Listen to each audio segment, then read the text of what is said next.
All right, in this tutorial, we're going to go over prime factorizations. So prime numbers, just like we talked about last time, are numbers that only factors are one in that specific number.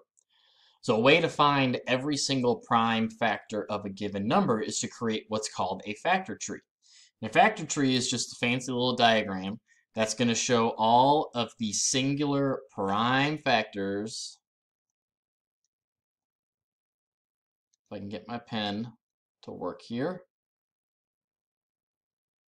Prime factors of a given number, not just any old composite factor.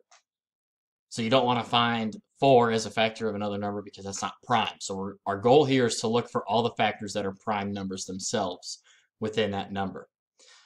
So whenever you make a factor tree, the final row of each branch, and I put branch in quotes here because it's called a factor tree. Branches are on trees. The final row of each branch are going to be your prime factors. So you're going to create a diagram that continues to spread further outward and further down the more prime factors you are finding. So let's go through a couple examples, and we'll start with the number 75. So we need to find any factors of the number 75. And you can use any divisibility rule to find any number. You don't have to find large numbers. You don't have to start with 2. But you can find any number. So the easiest one that I see is, since it ends in a 5, I know that 5 is going to be a factor of 75. So underneath the 75, I'm going to create 2 little lines that are going to separate at an angle and create some more branches underneath this tree. We know that 5 works, so 5 is a factor of 75. And 5 goes into 75 15 times. Okay? 5 is prime, so I'm going to circle that number, and this is a final row of this branch. So we know that this is a prime number. It's going to be used in our prime factorization. 15 is not prime.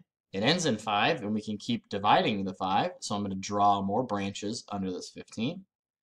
5 works. We know that 5 is already determined to be prime, so I'm going to go ahead and circle that as the last row of that branch, and 5 goes into 15 3 times. 3 is also prime. So all of these numbers that are circled as the final row of each branch are going to be your prime factors of the number 75. So all the prime factors of 75, I like to put them in order from smallest to greatest, but you can multiply numbers in any order. 3 times 5 times 5 are prime factors of 75. Okay? So let's try 36. 36 is even, so we know that it ends in a 2. And 2 goes into 36 18 times. 2 is prime, so I'm going to stop it right there. 8 is also even, so we know that 2 works. And it goes in 9 times. 2 is prime, so I circled it. 9, the only factors of 9 are 3 and 3. So circle and circle. All right, so the prime factors of 36 are 2, 2, 3, and 3.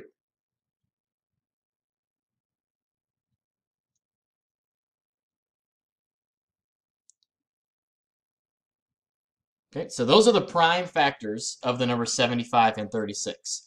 Now this little use exponents extra part right here, if you see this in your directions, you don't want to be writing your prime factors as repeats. You want to be using exponents. So since there are 2 5s, 5 times 5, another way to say that is 5 squared. So another way to write this using exponents is 3 times 5 squared.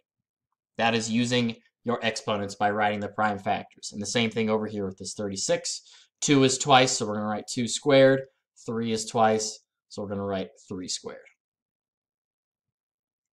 So if you see using exponents in your directions, that's what that means to use. It's just your exponent is the number of times it's listed. 5 times 5, 5 times itself twice, twice, and twice. Okay, so factor trees, each bottom row you circle the number. Whatever numbers are circled are considered your prime factors as long as they are prime. Don't ever list any numbers in this that are composite.